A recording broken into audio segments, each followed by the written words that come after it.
Hi, welcome to Woman Conversations in Black and White. I'm Bernadette. And I'm Linda. And we've chosen to share our very rich conversations with you in hopes that many of you will be encouraged to start conversations across racial lines about sensitive topics in order to understand each other better and to deepen our sense of shared humanity. Tonight's topic, Bernadette? Tonight's topic, we are going to talk about white delusion. We touched on it a bit in last week's video when we were talking about the insurrection.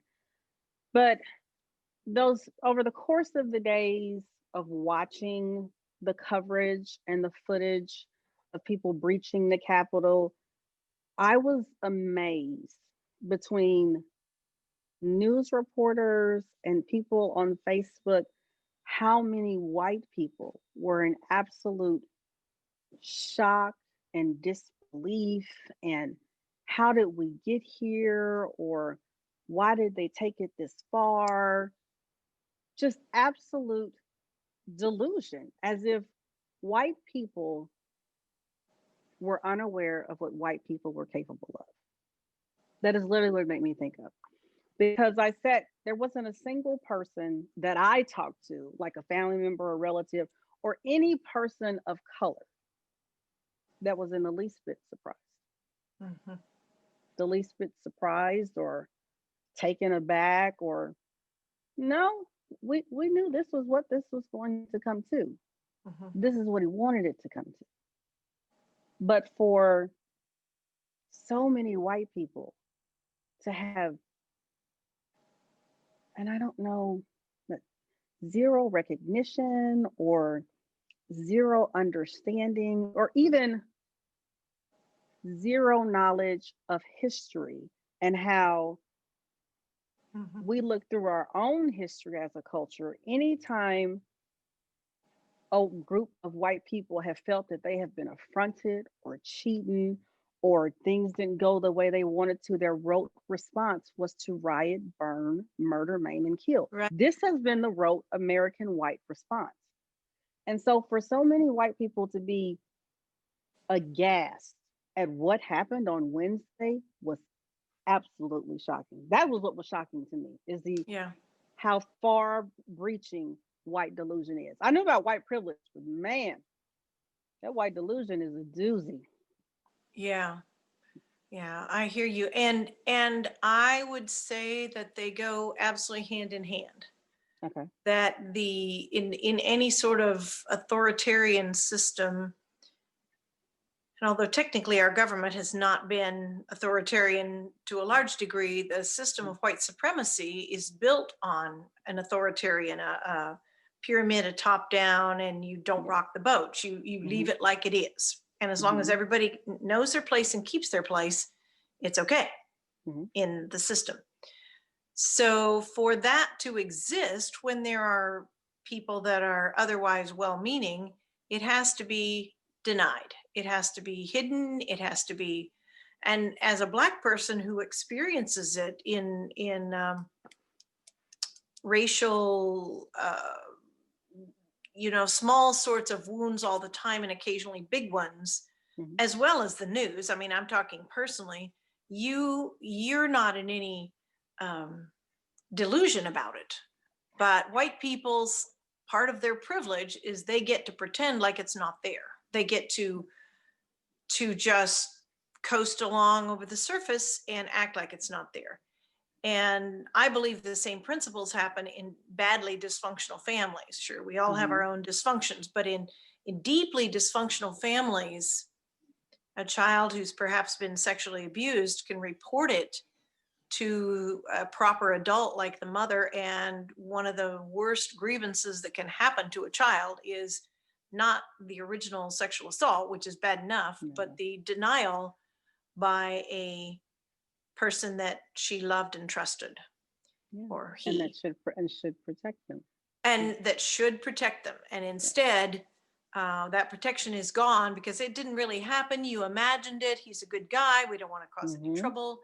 Right. And so the white delusion that you are describing is a denial that goes hand in hand to lock this in place.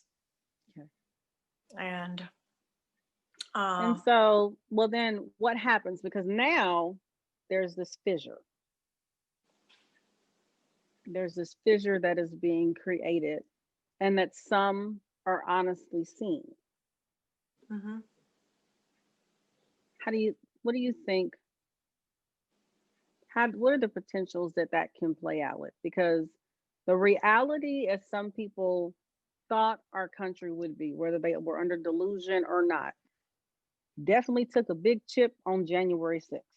Right, And right. so either people can choose to be introspective and to be open and to begin the journey of seeing, hey, we need to look at this, or some will kick back into denial like no tomorrow. Right. And we've Hmm. already seen some of that happening. Yes. Hmm. But we've also seen a lot of people leaving, and some of the public leaving may be self-preservation. It's too little too late, but some people are leaving the sinking ship to avoid criminal charges. Some Are you people are speaking of leaving, as cabinet members? yes, and other I officials. Okay. I don't think Yeah. that's it at all. I don't think that's why they're leaving. What do you think it is? I think there is no greater way to avoid invoking the 25th Amendment if you have no cabinet left. Because remember, Pence and over 55% of the Right. cabinet have to be in agreement. So there's no better way to avoid that than the That's vast true. majority of the cabinet resign. Right. And there are people other than the cabinet that have resigned too, quite a Yes. number of them. Mm-hmm. So we can't be sure of the motives for everybody, but yes, I'm aware Right. of that part of it too. Mm-hmm. So I don't know. We can only read the headlines, read the stories, follow some of the storylines where individuals are interviewed and Mm-hmm. see things. I don't know. I know that the people I'm close to are working more diligently than they were before, but I'm not close to any of the people who stormed the Capitol, Right. nor their diehard supporters either. And so I can't speak to what's going to happen to this phenomenon of white delusion and white denial after this, but a lot of people saw it very, very, very clearly for what it is. And there are spokespersons that are black and spokespersons that are white that are speaking very adamantly about this, and I find that a good thing. That And tr- there's also a huge institution that had previously been very vocal that I and many people have not heard anything from, and that is the white church. yes, I have The no. white evangelical church. I mean, Well, yes, whatever Trump believed or demonized, they were right there with him, exactly. and I have not heard the white church say anything about this Mhm. egregious act that he egged on and facilitated and made sure it happened. And Right. so, Well, that's a bastion of delusion, of white delusion still. I mhm. did read a headline, but they're not names that are familiar to me, about an evangelical leader of the Southern Baptist Church called for his resignation last week after the Oh, January 6th event. But I okay, don't know who that is or where he right. is in ranks. And I have no idea about the Sunday services. You could probably check in with some of the different Sunday services and see what was said. But Hmm. you're probably right. There probably was very little said, and the ones that did speak up are likely to have been asked to leave by their congregations. Right, Not out of the question, anyway. right. Because So, because in order to keep the white delusion alive, we don't want to talk about this. This was an accident. We should move on. More right. specifically, like our senator Roy Blunt, literally surmised it down to this: he touched a hot stove. He won't do it again. That is literally what he reduced it to. Wow. It's a lot more than that. If that's not white privilege or white delusion, I've never seen it before in my life. He touched a hot stove. He won't do it again. I saw a letter from Roger Marshall written. It's the same letter written to two of his different Kansas constituents. Mm-hmm. And he's one of the representatives, the new representatives from Kansas, who was actively supporting the contest to the electoral votes. Mm-hmm. And halfway through the letter, I mean, he abhorred the violence and this and that, but halfway through the letter, he just said, "It's time to move on." And I thought, Yeah. yeah, that's what they say. I know I broke into a quick shop and stole a bunch of stuff, but now it's time to move on. Let's talk Time to about move something on. else, you know? Yes. Mm-hmm. So, Mm-hmm. yeah. Well, And so, yeah, and so that's that. Yeah, that is the privilege that feeds into white delusion. We don't want to talk mm, about this. We need to move on, which is why I think, which is why I know the summer was so hard for them. Yes, we shot the man 6 times in the back when he was leaving. It's time to move on. Yes, we choked this man's life out for 8 minutes and 46 seconds and the whole world watched it. It's time to move on. mm-hmm, And so there's only so many times it's time to move on you get before the kettle explodes. And right, that's where we're at. right. I agree. Hmm. Hmm. I agree with you. Hmm. So what can our listeners do? What's one thing that they can take away?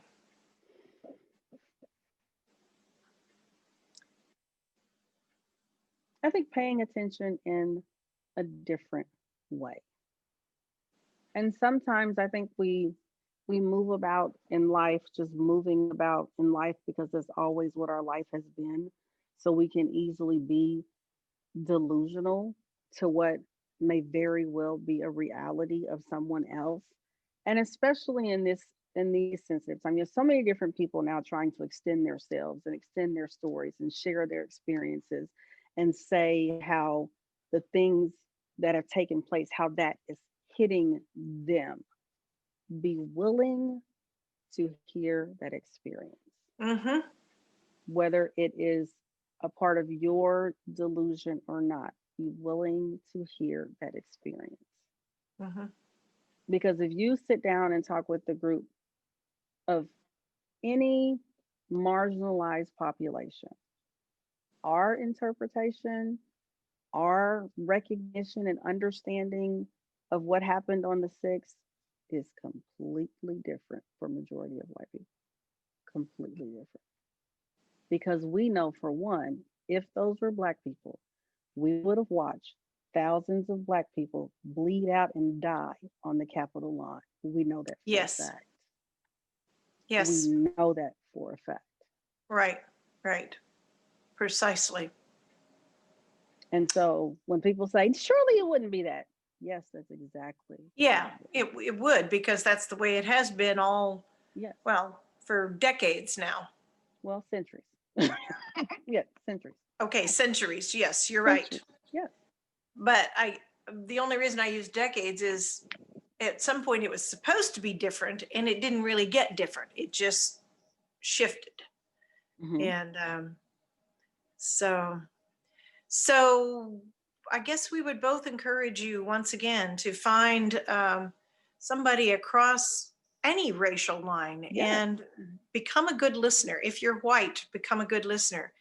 And if you are a person of color and you have enough steadiness inside and enough courage to talk to Hmm. somebody who may not get it all, but who means well and is willing to listen, And enough patience. and You enough have patience. to, we, you have to be in a, not only enough patience, but you have to be in enough headspace, especially black people. We have to be in a good enough headspace to share. There are days and times when things have happened. I cannot talk about it. I can't talk Hmm. about it right now.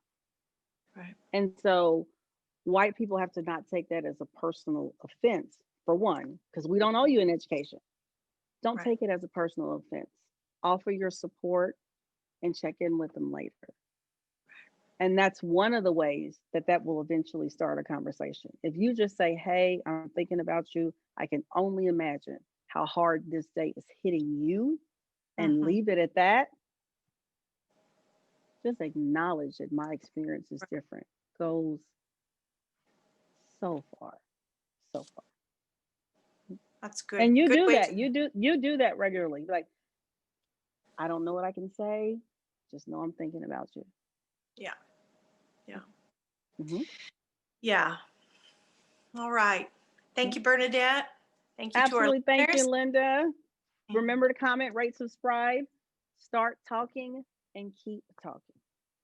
share I our think that's post. going to be our mantra. Start talking and keep talking.